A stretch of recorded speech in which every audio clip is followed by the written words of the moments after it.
Bismillahirrahmanirrahim. Assalamualaikum warahmatullahi wabarakatuh. Dan selamat petang diucapkan kepada semua pelajar. Untuk minggu ini kita akan belajar tajuk baru, iaitu adab berpakaian. Adab berpakaian ini ialah tata cara ataupun cara-cara pakaian yang dibenarkan dalam Islam. Sama ada kita berada di luar rumah atau di dalam rumah, kita hendaklah mengamalkan adab berpakaian. Mari kita lihat apakah aurat lelaki dan perempuan. Aurat lelaki dan perempuan. Aurat lelaki antara pusat hingga lutut. Aurat lelaki antara pusat hingga ke lutut.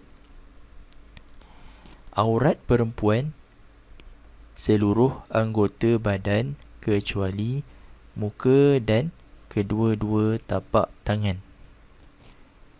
Seluruh anggota badan kecuali muka dan kedua-dua tapak tangan. Apakah hukum menutup aurat? Hukum menutup aurat ialah wajib. Okey, wajib menutup aurat bagi lelaki dan perempuan. Seterusnya, adab-adab memakai pakaian. Yang pertama ialah memakai pakaian bersih dan suci. Kita hendaklah memilih pakaian yang bersih dan suci serta menutup aurat. Yang kedua, membaca Bismillahirrahmanirrahim dan mulakan dengan sebelah kanan. Untuk pakai baju ataupun seluar, kita hendaklah memulakan dengan sebelah kanan terlebih dahulu. Yang ketiga, berpakaian kemas. Pakaian yang dipakai hendaklah kemas, tidak serabut dan sebagainya.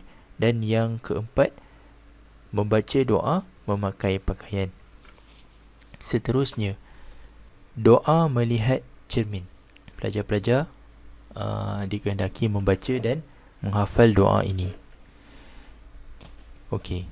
Daripada Abdullah bin Mas'ud radhiyallahu an, Rasulullah sallallahu alaihi wasallam bersabda, Allahumma kama hassanta khalqi fahassin khuluqi.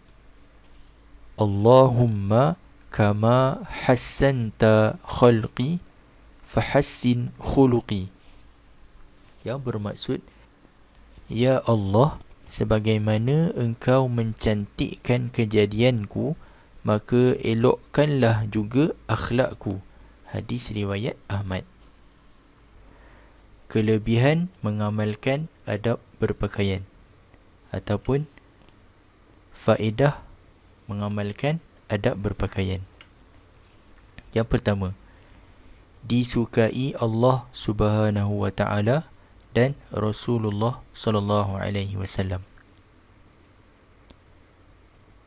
Mengapa Allah dan Rasul menyayangi ataupun menyukai kita kalau kita menjaga adab berpakaian? Sebab bila kita menjaga adab, sebagai contoh, kita tutup aurat, bermaksud kita tidak melakukan dosa dan Allah dan Rasul akan menyukai dan menyayangi kita. Nombor 2, dipandang mulia oleh manusia. Apabila kita berpakaian sopan, menutup aurat, orang ramai akan pandang mulia pada kita. Mereka akan hormat kita. Yang ketiga, mendapat pahala. Kalau kita tutup aurat, orang perempuan pakai tudung, lelaki tak pakai seluar pendek, sebagai contoh, bermaksud aurat kita telah ditutup dan kita akan dapat pahala. Yang keempat, menjaga maruah diri. Cuba bayangkan kalau kita tak tutup aurat, ataupun sebagai contoh, lelaki pakai seluar pendek, perempuan tak pakai tudung, keluar rumah. Maruah diri kita akan tercela. dan orang akan pandang kita dengan hina. Seterusnya, dapat melaksanakan solat pada bila-bila masa. Jika kita beradab dalam berpakaian, kita tutup aurat, sebagai contoh dalam gambar ni. Kalau kita sedang berjalan di luar rumah ataupun kita pergi mana-mana, bercuti dan sebagainya, kita boleh solat pada bila-bila masa kerana kita itulah menutup aurat. Kalau kita tak tutup aurat, macam mana kita nak solat? Akibat tidak mengamalkan adab berpakaian. Akibat tidak mengamalkan adab berpakaian. Yang pertama ialah dimurkai oleh Allah Subhanahu wa taala. Sekiranya kita tidak menutup aurat dengan betul, Allah akan murka kepada kita kerana kita telah melakukan dosa. Yang kedua, menjadi anak derhaka. Apabila kita tidak menutup aurat, bermaksud kita tidak mendengar arahan ataupun kita tidak mentaati kedua ibu bapa kita. Oleh itu, dikhawatiri akan menjadi anak derhaka. Yang ketiga, hidup tidak berkat. Apabila kita tidak menutup aurat, keberkatan dalam hidup kita mudah hilang kerana Allah murka pada kita. Yang keempat, hati sentiasa gelisah.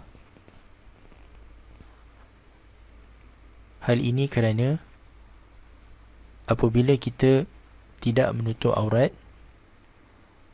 kita akan mudah diganggu, terutamanya bagi perempuan. Oleh itu, kita akan sentiasa berasa gelisah. Dan yang terakhir, tidak mendapat keredaan Allah Subhanahu wa taala. Cuba bayangkan kalau kita tutup aurat dengan sempurna, kita akan berasa tenang, Allah akan redha kepada kita, dan sudah pasti Allah akan memberikan kita pahala kerana kita telah menutup aurat. Jadi, diharapkan pelajar-pelajar dapat mengambil pengajaran daripada video ini. Sekian, terima kasih.